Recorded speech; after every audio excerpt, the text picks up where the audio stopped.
Hello friends! నేను మళ్ళీ వీధి మీదే మేల్కొన్నాను. నా మంచం ఈ రోడ్డు, నా పైకప్పు ఈ ఆకాశం. ప్రతిరోజులాగే మేల్కొన్న వెంటనే నా పని మొదలవుతుంది. అది ఆహారం కోసం వెతకడం.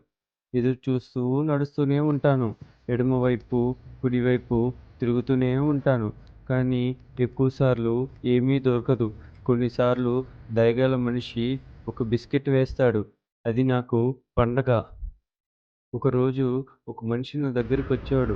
నేను అనుకున్నాను, అతను నాకు ఆహారం ఇస్తాడేమో అని. కానీ అతను వంగి నన్నెత్తుకున్నాడు. నాకు భయం వేసింది. నా చిన్ని గుండె బలంగా కొట్టుకుంది. ఎవరు ఇంతవరకు నన్ను తాకలేదు. నేను అనుకున్నాను నేనేదైనా తప్పు చేశానా అని. అతను నన్నెక్కడో దూరంగా వదిలేస్తాడేమో. అతను నన్ను తన కారులో పెట్టాడు. నేను కిటికీ నుంచి బయట చూస్తూ నిశ్శబ్దంగా కూర్చున్నాను. నా మనసులో ఒకటే ఆలోచన. ఇతను నన్ను దూరంగా వదిలేస్తాడేమో. కొన్ని నిమిషాల తర్వాత కారు ఆగింది. నా పాదాలు వణికాయి. ఇదేనా ముగింపు అనిపించింది. కారు తలుపు తెరిచి నన్ను జాగ్రత్తగా ఎత్తుకొని చెప్పాడు, "ఇంటికి స్వాగతం చిన్నోడా" అని. నిజంగా ఇల్లు అన్నాడా? చుట్టూ వెలుతురు, మృదువైన మంచం, వేడి పాలు.